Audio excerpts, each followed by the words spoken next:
I knew something was wrong the moment my mother-in-law slid a stack of papers across my own dining table and said, "Just sign here. It's the easiest way to keep the house in the family." What she didn't know was that I'd been practicing law for over a decade. I'm 35 years old, a licensed attorney, but I don't advertise it. I don't introduce myself as the lawyer. I don't correct people when they assume I'm just another office worker. Letting people underestimate me has always worked in my favor. They get careless. They reveal their real intentions. My wife, Emily, and I bought our house 3 years ago.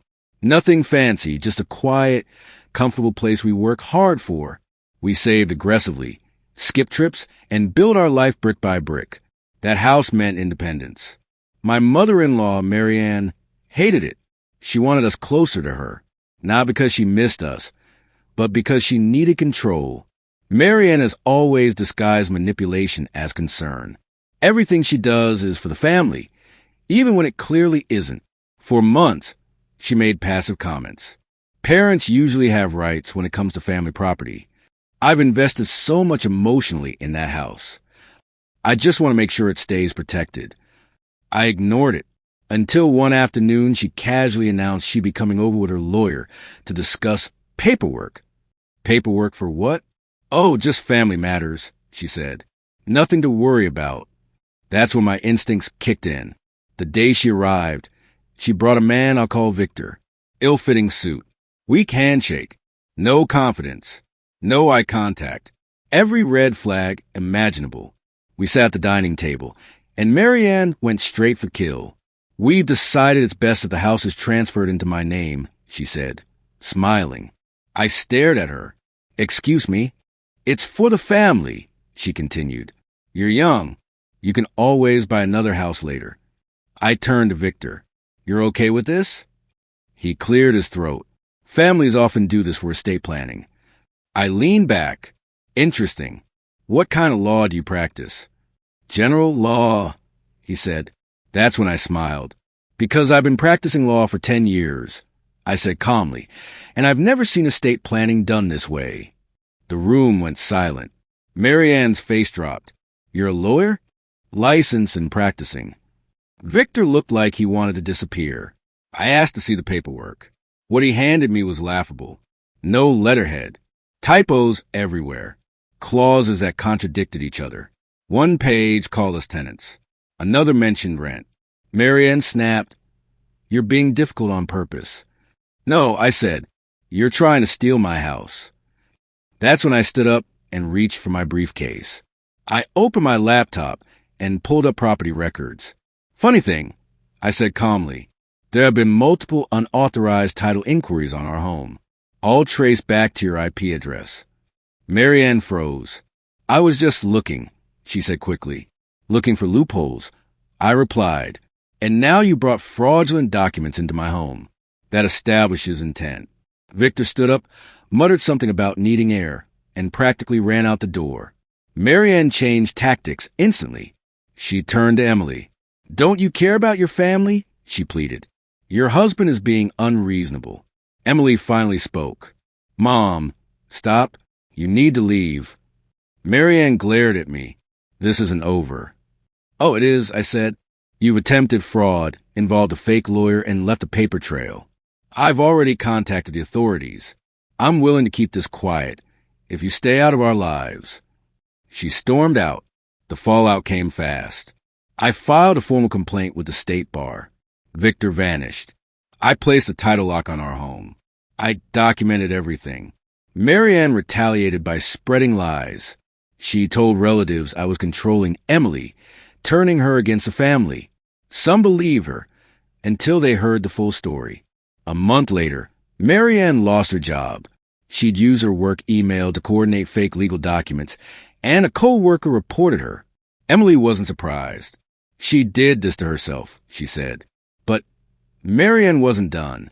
She filed a lawsuit claiming she'd financially contributed to our house and deserved ownership rights. It was completely baseless. I decided to represent myself. The courtroom was quieter than I expected. Not dramatic, not chaotic, just tense. Marianne sat at the plaintiff's table, back straight, chin lifted like she still believed authority alone could bend reality in her favor. Beside her was her new lawyer. Clean suit, polished shoes, the kind of guy who looked competent from a distance but hadn't actually read the room yet. I represented myself. The judge entered. Everyone stood, and just like that, the last card Marianne had left was on the table. Her lawyer opened with confidence, painting a story about family contributions and verbal agreements. He spoke about sacrifices, emotional investments, and implied promises. He avoided numbers, documents, or dates, because there were none. When it was my turn, I stood calmly. "Your Honor," I said, "this case rests entirely on claims with no evidence." I turned to Marianne. "Let's keep this simple." I began the cross-examination. "Mrs. Collins, you claim you contributed financially to the purchase of our home. Is that correct?" "Yes," she said, nodding quickly. "Do you have any receipts showing those contributions?" "No." "Any bank transfers?" "No." "Checks?" "No." "Wire transfers?" "No." "So not a single financial record?" She hesitated. It was all verbal. Family doesn't keep records like that. I nodded, then turned to the judge. "So to be clear, she's asking this court to believe she contributed to a six-figure property purchase without a single piece of documentation." The judge leaned forward slightly. That was all I needed to see. I continued. "You also claimed there was an agreement that the house would eventually be transferred into your name. When was this agreement made?" Marian looked at her lawyer, then back at me. "I don't remember the exact date. Was it before or after the house was purchased?" "After." "So after the deed was signed, the mortgage finalized, and ownership legally established?" "Yes." "And yet no contract was ever drafted?" "No."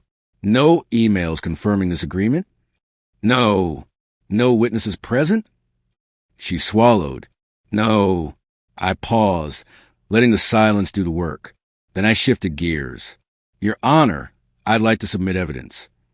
I handed over printed records, screenshots of unauthorized title searches, timestamps, IP addresses, then copies of the fraudulent documents Marian had tried to push across my dining table weeks earlier.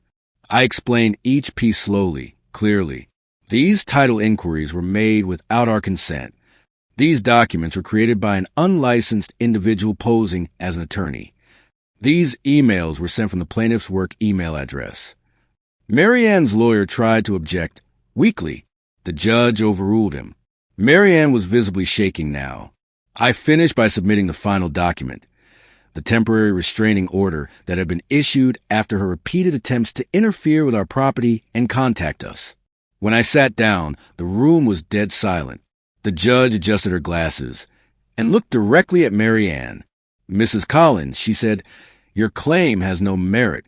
Marianne opened her mouth, but the judge raised a hand. "There is no evidence of financial contribution, no legal agreement, and substantial evidence suggesting attempted fraud." She turned to me. "The case is dismissed. Plaintiff will cover the defendant's legal fees." The gavel came down. That was it. As we stood to leave, Marian shot me a look that could have burned holes through concrete.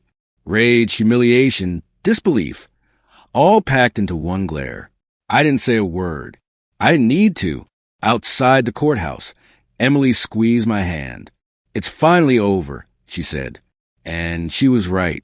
The fallout didn't come all at once. It unraveled slowly. Word spread through the extended family. Some people distanced themselves from Marianne entirely. Others stayed polite, but cautious. Her reputation, the one she'd spent years building to control and fear, collapsed. Without her job, without legal leverage, without family backing, she had nothing left to use against us.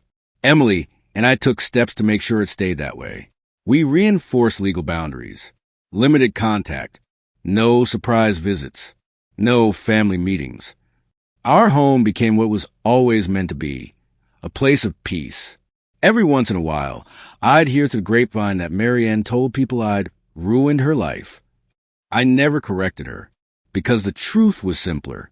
She ruined her own life the moment she decided entitlement mattered more than honesty, the moment she assumed manipulation would work, the moment she thought fear was stronger than facts. Our house stands exactly where it did before, but now it means more. It's proof that knowledge is power, that boundaries are necessary, that bullies rely on ignorance and crumble when confronted by someone who knows their rights. And every time I unlock the front door, I'm reminded of one simple thing. She thought she could steal my house. She just didn't know she was up against a lawyer who was done playing nice. And with that, our story comes to an end, but the real story begins with your thoughts. What would you do if you were in this situation? Let me know in the comments.